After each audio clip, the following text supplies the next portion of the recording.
Live, going live. Hello, hello. All right, I'm gonna get live here. Oh my goodness. Going live on my phone as well. Except you don't want to click on stuff and all of a sudden, let's do. Sorry, I should be better prepared given that it's the evening. But good evening. Good evening. Um, Normally I do my lives in the morning, but I've been doing this is my second one of these where I call this the Metaphysical Cocktail Hour. And so I'm going to have a beverage. This is from a Maine. This is Blue Shine. It's a blueberry lemonade. Hey, mm, delicious and nutritious. Hey to you. Nice to see. I told you it was going to be 6 o'clock. So this is what this is just what happened. And you can tell I'm not in my usual space. I'm actually in my living room. I thought I would do something. Well, I thought I'd do lots of things different tonight. Why not? It's good to shake things up, right? Hello on TikTok. I've got that going. I've got TikTok over here. I've got Facebook and YouTube Live and everything over here. We'll see how many folks we get to join in the evening because I normally do these.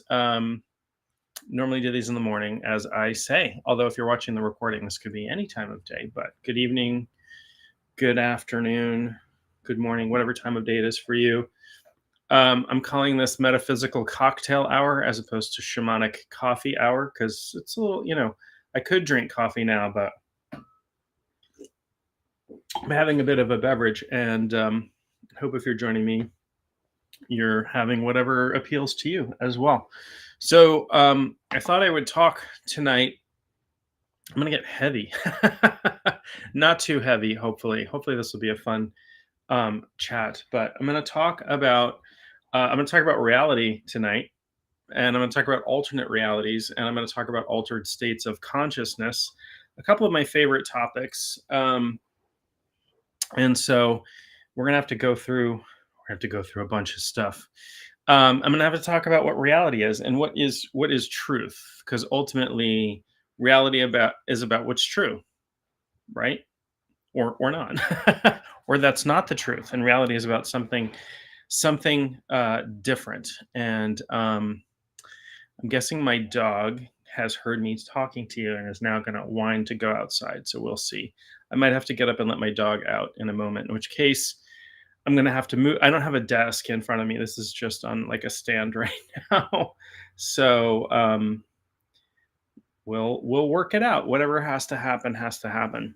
So I'm going to talk about altered states of consciousness and what that means, and I'm going to talk about reality and alternate realities, parallel realities, alternate realities, whatever you want to call them. So I'm gonna have to talk about all of that stuff as I'm having a bit of a boozy beverage. So we'll see how that works out tonight. Anyway, thank you all for joining me as you come in, and hopefully this will be a little bit of a thought-provoking chat this evening. I won't get too heavy, but I won't go down too far into the weeds. I'll try anyway. But sometimes when I talk about things like consciousness and reality, it can get a little mind twisty. So just bear with me a little bit. So let's talk about consciousness. I'm going to talk about altered states of consciousness and what that means. And it's not a terribly great term, altered states of consciousness, right?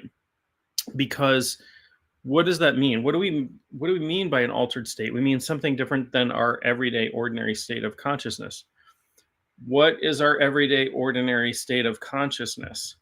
The reality is we go through changes in consciousness, small and large, throughout our day, every day. Every day we go to sleep, we dream. Every day we wake up. Every day is sleep an altered state? I mean, it's a normal state of consciousness if you do it every single day, right? And even small shifts in consciousness happen throughout the day. We have these cycles that we go through. where, you might find yourself at 3 o'clock in the afternoon, daydreaming a little bit or dozing off a little bit.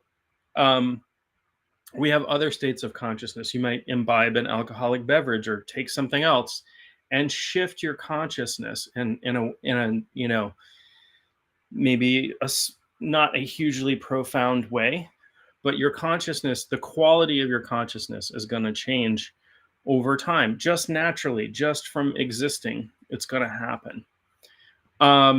So in shamanism, which is my main background, is in shamanism, we have what we call ordinary reality and non-ordinary reality. Ordinary reality is everything that occurs in my experience when I am not doing what's called a shamanic journey. Shamanic journey is a purposeful, altered state. So it might be useful to think about purposefully altered states. I am purposefully going to go into I'm going to change the state of my brain. I'm going to change the state of my consciousness on purpose to do something for specific purposes, right? And different states of consciousness, different qualitative states and somewhat quantitative. Altered states are hard to quantify a little bit. You can do things like measure brain waves and all of that. Oh, thank you for whoever just did something that made it cheer on my screen. That was pretty cool. Thank you so much. Thank you for the gifts and everything. So we can purposefully, profoundly change consciousness. We can go into meditation. We can imbibe something that alters our consciousness. We can meditate. We can do a shamanic journey, all kinds of things, right? But our consciousness also shifts when we do things like listen to music. If your consciousness didn't shift when you listen to music, nobody would listen to music. Music makes us feel. It shifts the way we perceive things, right? If you've ever put on like a romantic, whatever you consider romantic music before you're about to get intimate with somebody, you know that it can set the stage for intimacy. Intimacy can be a profound alteration in consciousness. Hopefully, if you're doing it right, it can be a profound change in your consciousness and your conscious experience. I hate to do this. I have to do this. I have to get up and let my dog out. I'm gonna have to move things aside here because I'm not set up on my desk. I'm gonna walk away from the screen for about 10 or 15 seconds. My apologies. I will be right back. This happens every time I go live. I should expect it. And I'm gonna have to get up and let her back in a few moments.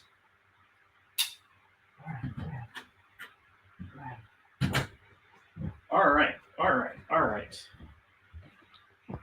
Apologies. Everybody's still with me.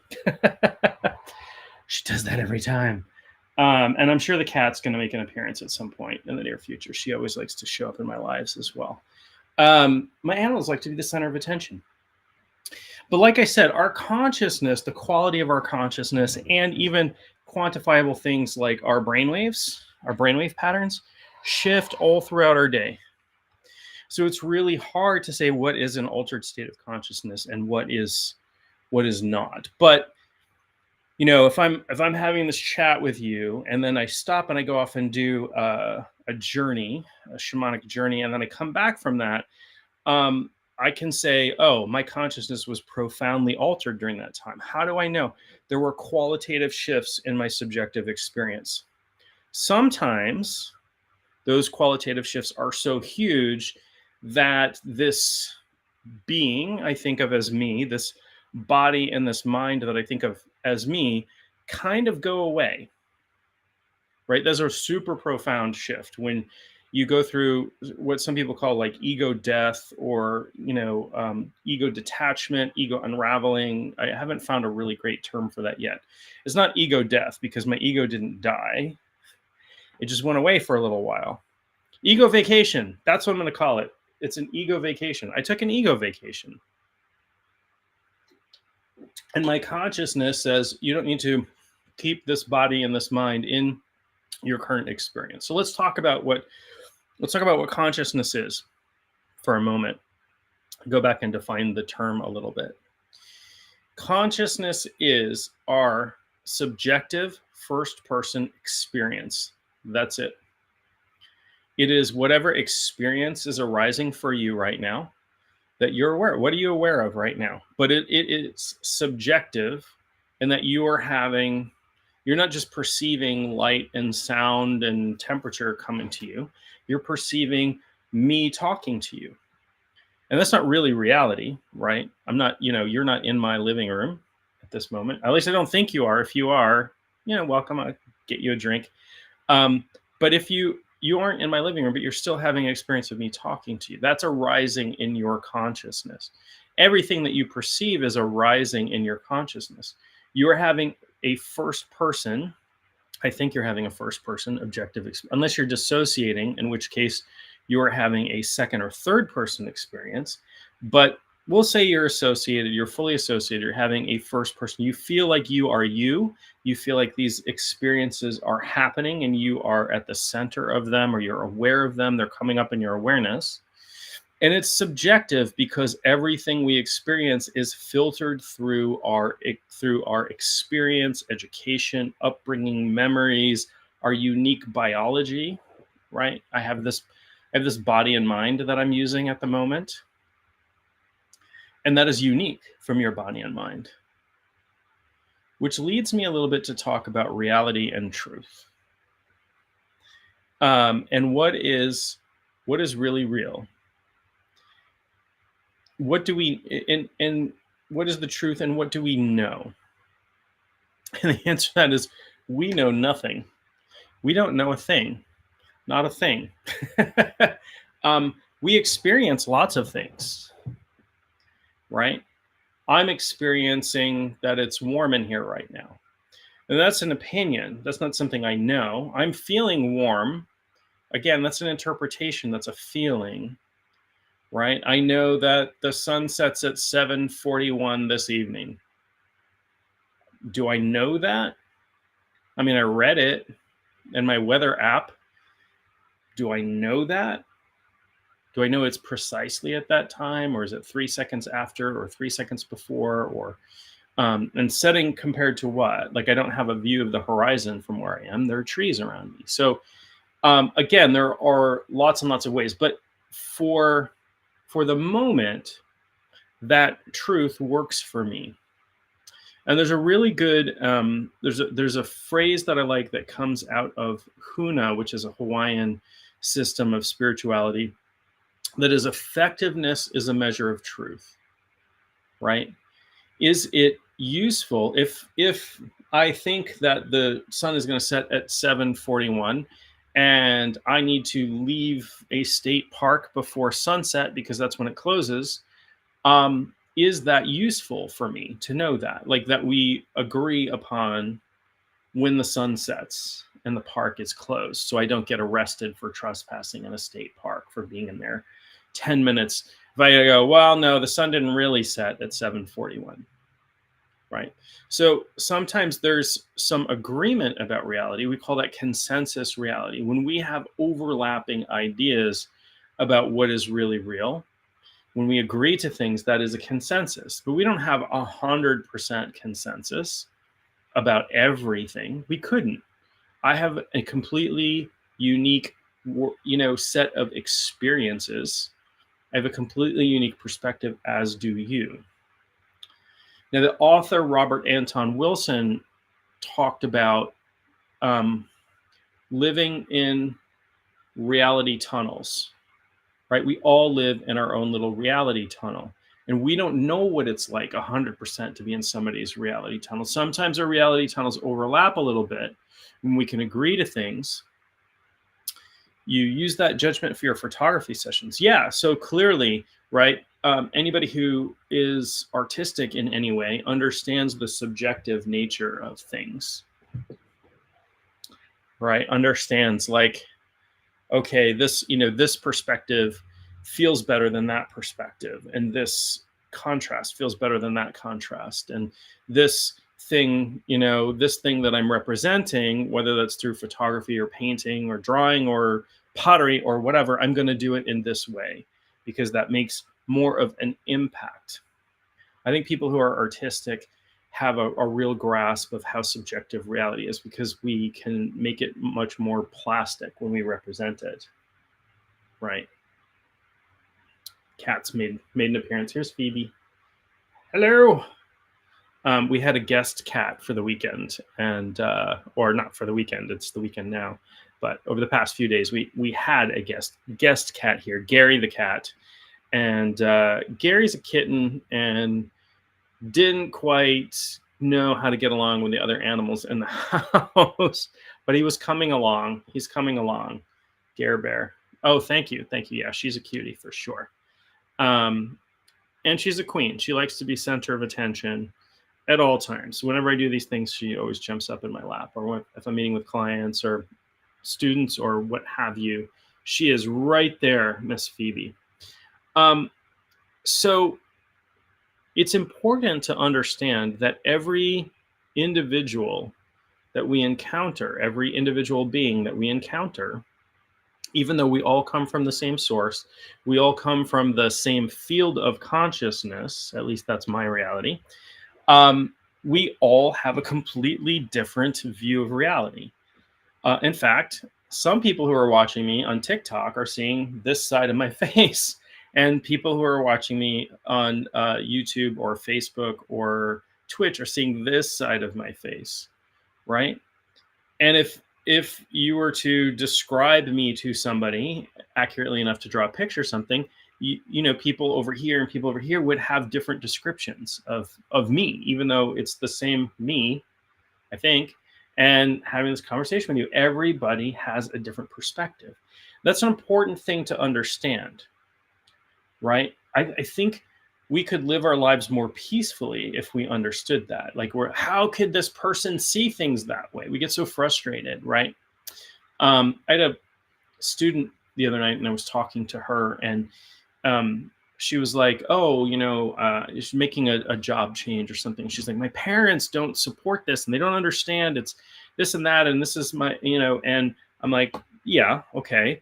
And she's like, "It's really frustrating. They don't see things my way." I'm like, "Well, they'll, you know, I understand that, but you have to understand that they'll never 100% see things from your perspective, right? Because they grew up a generation before you did in with a different core family group and had different education and had different life experiences. So when you tell them something like, I'm changing my job or I'm doing this or I'm doing that, all of that gets filtered through all of those things. We call that the conditioned self. It gets filtered through all of their conditioning. Everything you say to me, everything I experience, everything you experience, even what I'm saying to you, like what I'm saying to you feels like truth for me, but you might be like, this guy's full of crap because you have different life experiences. And if you think I'm full of crap, that's your truth. That's fine. It's okay. I don't have to, I'm not here to convince you that I'm telling you the truth. I'm just, you know, giving people things to think about. And if you're like, that makes no sense whatsoever, that's okay. It's totally okay with me. I understand that. You know, people come on here and accuse me of witchcraft and demonology all the time. And I'm like, well, I have really good friends who are witches, and that's okay, but I'm not one. And, you know, but all kind, you know, people are looking at things through their lens, right? And everybody has a different lens. Understanding that and becoming more at peace with that is, I think, a key to happiness in this world. A key to not having to be fully understood, not having to have everybody agree with you, right? How frustrating it is to want everybody to agree with you all the time. You know, rather than just saying, okay, well, you know, you have a different perspective and I understand why you have a different perspective. You need to see things my way, right? We have religious-based genocide going on in this world. People are you know, doing grievous harm and you know, doing horrible things to one another because they don't read the same religious texts, because they don't go to the same temple, mosque, or church. You know, how ridiculous is that? Right? instead of just understanding like, oh, so and so was raised this way and so was raised this way, so they have different belief systems. They don't have to go to war with each other, right? Because my belief system is the only one that's right.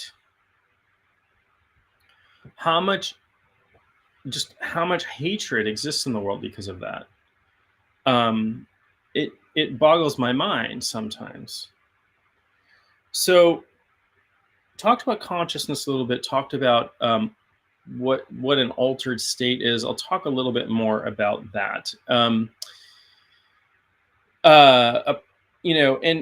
I'm specifically going to talk about more purposefully altered states, not something like, somebody could go into, for example, a diabetic coma, right?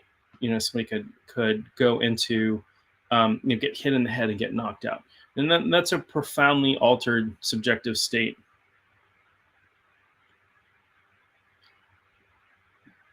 Do you know about the aliens called the Ebens that created humans? I don't, but I saw that movie. I think I saw the Prometheus movie. Oh, somebody's telling me that the world is a simulation. So again, like that is a theory. That is one theory, that the world is a simulation. That again, like it could be, right? That's a belief that the world is a simulation. There are people who research simulation theory. As of yet, efforts to prove simulation theory. I don't know how you would do this, even on a scientific level, to prove that we're living in a simulation, have fallen flat. They have not found evidence of simulation theory being a true thing. I don't know how you would, like, if the entire universe is a giant simulation and we're just programs or brains in a jar or whatever we are, how would you know? Right? How would you know? It's like the Matrix, right? You see glitches in the Matrix all the time. So, it's an interesting idea for sure, that the world is a simulation. And I know there's some people who think about that, and it's an interesting thought. I do think that from one perspective, that we are projecting our experience of reality, that we as an individualized consciousness, are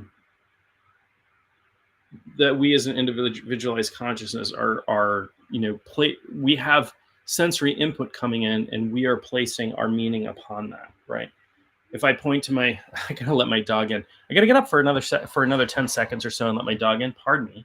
And it's funny. I was just about to mention the word dog, and she started whining at the door. She psychically read my mind. Come on in.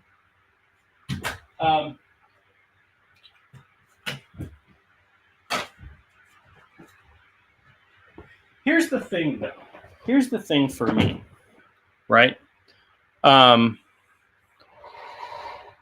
map of the 178 worlds under the Great Dome. So here's the thing for me. I don't know if you're being serious or not. And if you are, it's totally fine. You're welcome to believe what you do. People create all kinds of theories about reality, and I can draw a map. I can create a map of a dome. I can create a theory. You have to construct a whole paradigm around how that works. So you have to have a whole lot of belief construction. And I'm not saying your beliefs are wrong. I just don't know. But what I am not very convinced by people being very sure of things, right? I 100% know this world is a simulation. Okay, that again, that's a belief system. And the fact that you don't understand whether or not you're speaking a fact or a belief is not very convincing to me, right? To say something like, I believe the world is a simulation, okay, I can get into that and we can have a conversation based on that. But to say, this is how it is, I know how it is, and nobody else knows how it is, because I have some unique insight on the fundamental nature of reality, that's not particularly convincing to me. for things, for anything that includes religion, politics, reality, cosmology, the best way to tie my shoes, anything like that. So I don't know.